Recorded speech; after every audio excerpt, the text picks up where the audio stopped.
Ang tanong, ako ba ay naniniwala na garapal ang katiwalian sa pamahalaan sa ilalim ng kasalukuyang administrasyon? I-quote niyo po ako dito. Ako ay naniniwala na garapal ang katiwalian sa pamahalaan sa ilalim ni Pangulong Bongbong Marcos ngayon. Sasabihin ko po sa inyo yan. Garapal.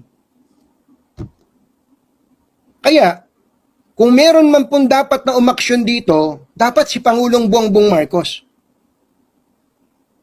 Si Pangulong Bongbong Marcos should act immediately. Ngayon na. Dapat magsalita si Pangulong Bongbong Marcos tungkol sa mga porsyento ng mga congressman, pati ng mga senador sa mga government projects. Pagka hindi nagsalita si Pangulong Bongbong Marcos Jr. dito, gusto kong sabihin, kinukonsinti niya ang katiwalian